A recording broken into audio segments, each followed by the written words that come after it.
Hello प्यारे विद्यार्थियों, आप सभी का स्वागत है me and my two class के अंतर्गत। एक इम्पोर्टेंट चीज़ आपसे शेयर करने चाह रहे हैं कि क्या आपने अपार आईडी बनाई। जिस प्रकार से पूरी देश की पहचान के लिए आधार कार्ड होता है, उसी प्रकार स्टूडेंट की ऑल ओवर इंडिया में पहचान के लिए एक अपार कार्ड होना जरूरी है।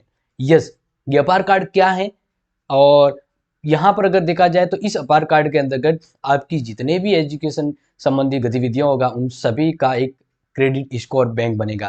तो ये अपार कार्ड जो आप सभी को बनाना बहुत ज़रूरी है, क्योंकि इसमें आपका रिकॉर्ड रहेगा और ये आप किसी भी यूनिवर्सिटी किसी भी जगह जाते हैं तो ये आपके काम आएगा। जिस प्रकार आधार कार्ड हर जगह आपके लिए काम आता है, APAAR card is the important one पहचान for all student in India. तो यस, ये अपार कार्ड क्या है और इसके बारे में आप ज़्यादा टेंशन लेने की जरूरत नहीं है, क्योंकि ये अपार कार्ड हिंदी नाम है, क्योंकि ये वही है जिसको आपने बना दिया है एबीसी। क्या आपने एक एबीसी आईडी एबीसी कार्ड बना है? आपके एबीसी कार्ड आपके बनाया होगा, ठीक है।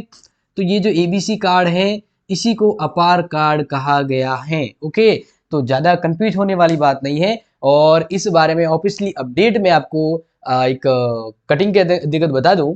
तो जैसे कि आप यहाँ पर देख रहे हैं, ठीक है, ये एक महत्वपूर्ण चीज़ है, इसलिए मुझे लगा कि आपको इसके बारे में बताना जरूरी है। तो देखिए, एक देश एक पहचान आधार की तरह स्टूडेंट की पहचान तय होगी।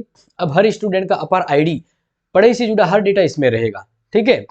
अब यहाँ पर देखिए, अपार आईडी स्टूडेंट की अब वही पहचान है। यह आधार की तरह 12 डिजिट का नंबर होता है और आईडी बाल वाटिका स्कूल कॉलेज में दाखिल लेते ही मिलेगा, ठीक है।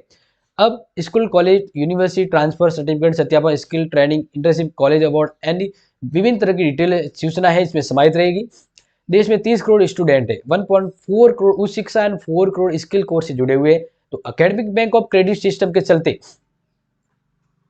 यहाँ पर आप देख सकते हैं जो इम्पोर्टेंट है इसके बारे में बात कर, ठीक है।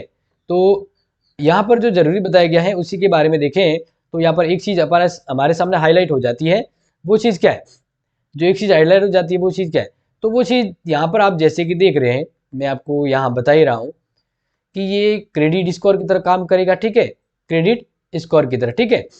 यहाँ पर क्या लिखा है? बैंक ऑफ क्रेडिट के चलते इस क्षेत्र में 1000 उच्च शिक्षा संस्था में 1 करोड़ छात्र छात्रा अपार से रजिस्ट्रेशन करवा चुके। यानी आपने bank of credit ABC ID बनाई है तो आपका ऑटोमेटिक अपार कार्ड है वह बन जाता है, ठीक है। अब बात करें जो जानना जरूरी है, यह आईडी कार्ड कहाँ बनेगा? अपर आईडी कार्ड आधार नंबर के जरिए बनता है और आपको इसके बारे में ऑलरेडी मैंने बता दिया है। स्कूल कॉलेज के माध्यम से ही बनेगा, यानी अगर आप वहां जाते हैं तो स्कूल कॉलेज के जरिए बनाया जा सकता है, ठीक है। माता पिता अभिभावक की सहमति जरूरी है। इसका डेटा शिक्षा संबंधी विभाग संस्था के साथ साझा किया जाएगा, यानी ये डाटा आपका उनके साथ साझा होगा। इस तरह से बच्चे आधार वेरिफिकेशन किया जा सकता है और अपार से जुड़ा रिकॉर्ड है वो डिजी लॉकर पर उपलब्ध होगा। डिजी लॉकर से ही आप बना भी सकते हैं। कहाँ उपयोग किया जा सकेगा? तो छात्र जीवन से जुड़ी अकादमिक गतिविधियों की अधिकृत सूचना इस आधार के साथ उपलब्ध रहेगी। नौकरी पाने के लिए भी सीधे अपार नंबर का इस्तेमाल हो सकेगा। यही नहीं, नौकरी पाने के बाद इसके लिए रिस्किलिंग या अप स्किलिंग, यानी अप स्किल और डाउन स्किल होता है ना, वैसे तो इसमें इस्तेमाल होगा। शिक्षा से इतर इसका कहाँ इस्तेमाल हो सकेगा? तो रेल बस कनेक्शन में अपर आईडी का इस्तेमाल होगा। यानी आपको मान लीजिए बस में जाना, आधा किराया देना, तो आप बोलेंगे कि भाई आपके अपर आईडी बनाओ, तो पता लग जाएगा आप पढ़ रहे हैं, तो ऑटोमेटिक वेरिफिकेशन हो जाएगा, ठीक है। बाकी ये चीज तो आप जानते हैं। तो शॉर्ट सी अपडेट दी थी कि अगर कोई पूछ ले, कह दे कि भाई अपार आईडी आपने बनाई कि नहीं बनाई, तो कंफ्यूज नहीं होना। अपार आईडी का मतलब है एबीसी आईडी। ओके, तो ये थी शॉर्ट अपडेट, आपको शेयर कर दिए। Thank you so much, take care.